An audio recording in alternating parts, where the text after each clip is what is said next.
생각해 볼 말씀의 제목은 비둘기와 같은 신자가 됩시다.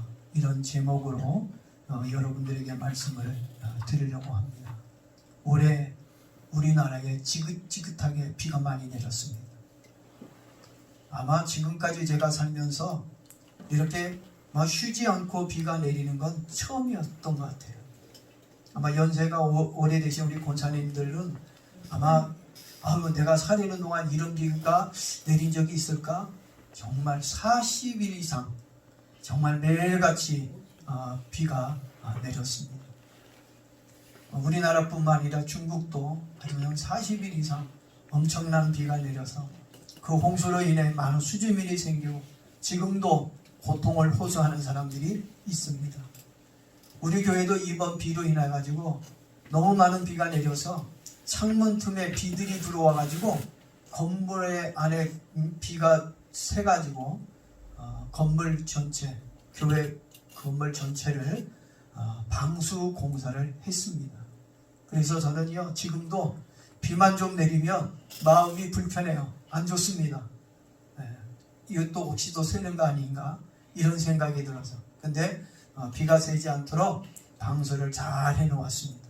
그러니 노아와 그 가족들은 40일 동안 밤낮으로 내린 비로 방주 안에 있었으니 얼마나 힘들었겠어요.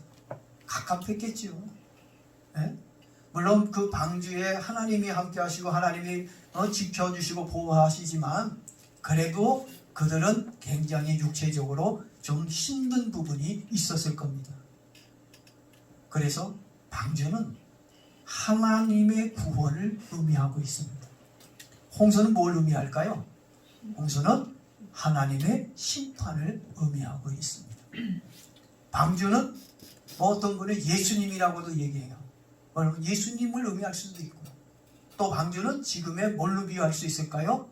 교회를 의미할 수 있다고 생각합니다. 방주 안에 있다고 하는 것은 하나님의 보호 아래 있다. 하나님이 그들을 구원하고 있다고 하는 것을 말해주고 있습니다. 반면에 방주 밖의 사람들은 하나님의 심판으로 멸망받는 사람들을 의미하고 있는 거예요. 방주 안에 있는 사람과 동물들은 하나님이 지켜주셨고 그들의 생명들을 보호하셨지만 방주 바깥에, 교회 바깥에, 예수 바깥에 있는 사람들의 생명을 하나님 지켜주지 않았습니다. 그들은 하나님의 말씀대로 순종하지 않고 방주 안에 들어가지 아니함으로 인해서 그들은 하나님의 물로 심판을 받아 멸망을 받았다고 하는 것입니다. 따라서 예수 그리스도를 믿음으로 영접하고 교회에 나오는 사람들은 노아와 그의 가족들처럼 세상에서 구원을 받아 방주에 들어간 사람들이라고 믿습니다. 방주 안에는 노아의 식구들 외에 각종의 동물들의 안수, 항상식이 있었습니다. 방주에 들어간 동물들은 방주 덕분에 홍수로 멸망을 받지 않고 생명을 지킬 수가 있었습니다. 우리도 어디로 들어가야 될까요? 우리도 방주 안으로 들어가야 돼요. 예수 안으로 들어가야 됩니다. 아멘. 교회로 와야 됩니다. 아멘. 특히 방주 안에는 많은 들짐승들이 있었습니다. 그 들짐승들 중에 까마귀와 비둘기가 있었습니다. 노아가 비가 그친 후에 물이 얼마나 감해졌는지 알고 싶어졌습니다. 그래서 제일 먼저 어느 짐승을 이제 놓아요? 까마귀를 이제 방주 밖으로 날려보냅니다. 그리고 그 다음에 비둘기를 이렇게 차례로 방주 밖으로 날려보냈습니다. 오늘 7절 말씀 보십시오. 7절 말씀에 보니까 까마귀는 방주 밖으로 나갔을 때 방주로 돌아오지 않고 물이 마를 때까지 이리저리 날아다니기만 했다고 기록해 놓고 있습니다. 성경에는 까마귀를 가리켜서 부정한 짐승이라고 해요.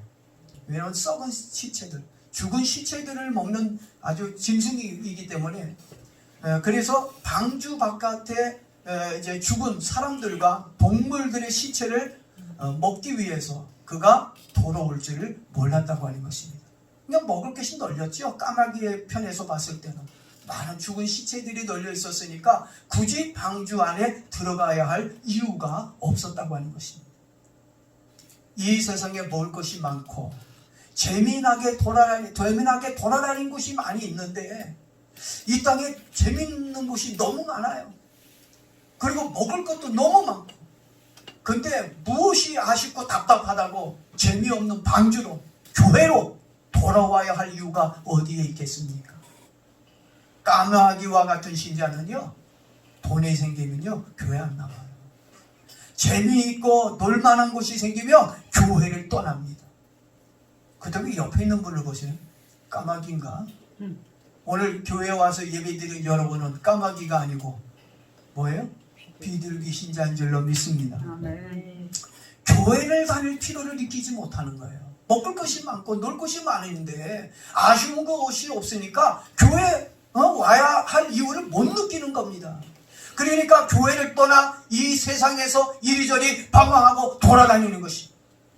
지금도 많은 사람들이 이제 와서 예배를 드릴만 한데도 불구하고 교회 못 나오잖아요. 예배를 못 드리지 않습니까? 우리는 방주로 들어와야 되는데 방주로 들어오질 않고 있습니다. 왜요? 좋은 곳이 너무 세상에 널렸기 때문에. 그러니까 교회에 와야 할 이유를 모르고 있다고 하는 것입니다. 그런데 비둘기는 물이 감한 징표로 감람나무새의 잎사귀를 물고 방주로 돌아왔습니다. 까마귀와 같은 신자는 세상에 좋은 것이 있으면 구원받은 은혜를 금방 잊어버립니다. 하나님 중심, 신앙 중심으로 살기보다는 세상 중심, 놀고 먹고 마시고 이런 세상 중심으로 삽니다. 세상이 좋으니 주일날 교회에 올 수 있나요? 그러니 신앙으로 살 수가 없다고 하는 것입니다. 하나님의 은혜로 방주인 교회를 다니고는 있지만 세상을 중심으로 사는 까마귀 같은 신자도 있다는 것을 알고 있어야 합니다. 우리가 예수 그리스도를 구주로 영접하고 구원을 받아 교회를 다닌다고 한다면 까마귀 신자가 아니라 오늘 우리는 비둘기와 같은 신자가 되어야 할 줄로 믿습니다. 아멘. 그러면 비둘기와 같은 신자가 되려고 한다면 어떻게 해야 할까요? 제가 두 가지로만 여러분들에게 좀 말씀을 드리겠습니다. 첫째는 하나님의 은혜를 잊지 말고 감사하는 신자가 되어야 합니다. 아멘. 뭘 잊지 말자고요? 하나님의 은혜를 잊어버리면 그 순간 여러분 까마귀 신자가 됩니다. 하나님의 은혜를 잊지 말고 감사할 때 우리 비둘기 신자가 될 수 있는 겁니다. 까마귀는 하나님의 은혜로 방주에서 구원받은 것을 잊어버렸습니다. 모든 짐승들과 사람들이 방주 밖에서 물로 심판을 받아 죽어가고 있을 때 하나님의 은혜로 방주 안에서 생명을 얻었다고 하는 것을 잊어버렸어요. 그리고 감사할 줄을 몰랐다는 것입니다. 우리 속담에 이런 이야기가 있죠.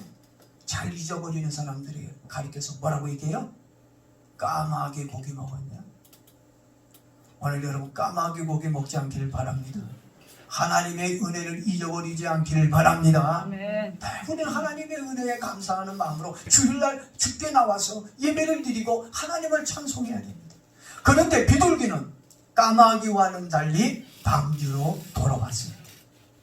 두 번째로 방주 바깥으로 날아갔을 때 물이 감한 증거로 감람나무 새 잎사귀를 입에 물고 방주로 돌아왔습니다.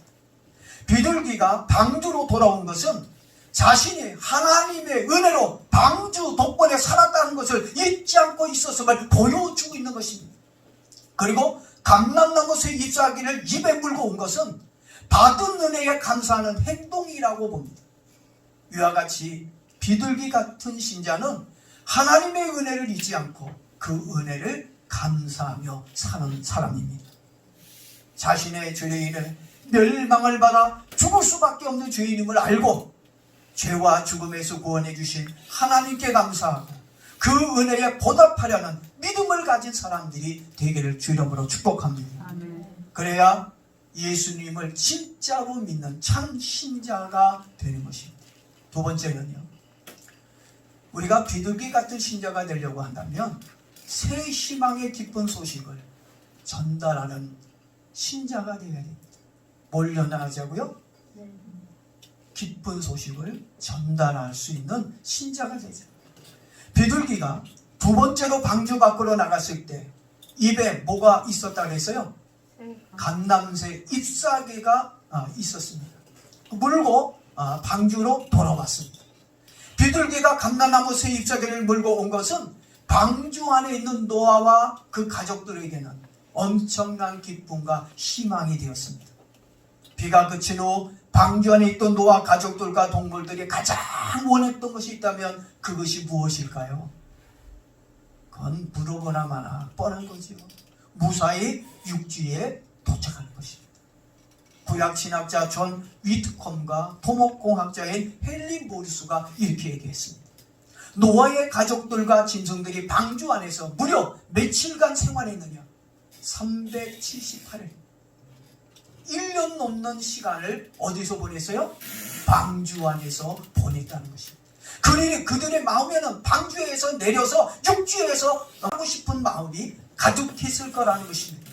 하루 이틀이면 모르겠지만 1년이 넘도록 좁은 방주 안에서 고약한 냄새가 나는 많은 짐승들과 함께 산다고 하는 것은 죽고 싶을 만큼 고통스러웠을 것입니다. 그때 비둘기가 물고 온 감람나무 새 잎사귀는 노아 식구들에게 있어 새 희망이었고 큰 기쁨의 메시지가 되었다는 것입니다. 오늘도 이 기쁨의 메시지를 전하기를 주 이름으로 축복합니다. 예수님을 통해 교회를 통해 우리에게 구원이 있다는 이 좋은 소식을 많은 사람들에게 알릴 책임이 오늘 저와 여러분에게 있다고 하는 것입니다. 그것은 곧 땅이 말라가고 있음을 알려주는 좋은 소식이었기에 노아의 식구들에게는 조금만 더 견디면 이제 내가 땅을 밟을 수 있다. 안 즐거웠겠습니까? 그 비둘기가 물고 온 그 잎사귀를 보면서 받으면서 노아는 막 흥분했을 거예요. 너무 즐거웠을 거예요. 하나님 앞에 너무 감사했을 거예요. 야, 곧 있으면 우리가 이제 땅이 물이 다 말라서 땅에 이제 내려올 수 있을 거다. 희망으로 그들은 그 어려움들을 견딜 수 있었다고 하는 것입니다. 비둘기와 같은 신자는 새 희망과 구원의 큰 기쁜 소식을 자신들만 알지 않고 많은 사람들에게 알려주는 사람입니다. 저는 여러분들에게 이 구원의 기쁨의 소식을, 새 희망의 소식을, 천국의 소식을 많은 사람들에게, 여러분의 이웃과 여러분 친구들에게 알리기를 바랍니다. 아멘. 지금 코로나로 인해서 교회를 깊이 하는 대상이 되고 말았습니다만 그래도 우리는 교회만이 구원이다. 교회 와서 예수 믿어야만이 구원이다.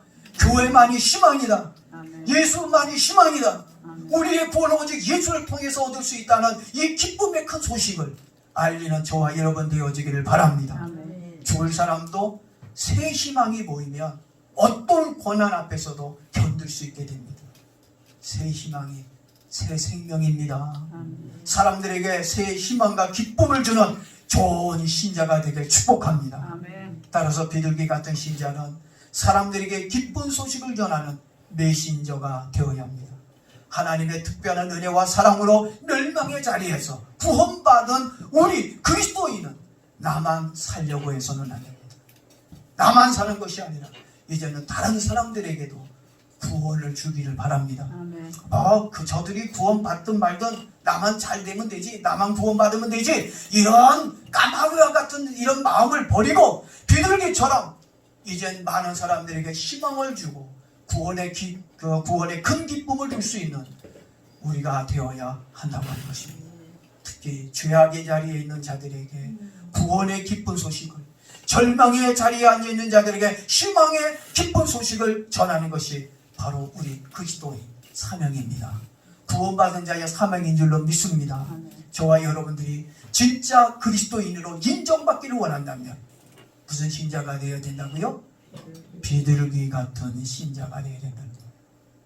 진짜 신자가 되길 원하십니까? 아멘. 비둘기처럼 하나님의 은혜를 잊지 말고 감사하며 사람들에게 희망과 기쁨의 소식을 전하며 사는 자 되기를 바랍니다. 아멘. 오늘 이 자리에 나오신 분들이나 영상으로 예배를 드리는 모든 분들에게 비둘기와 같은 신자가 되는 은혜가 있기를 주 이름으로 축복합니다. 아멘.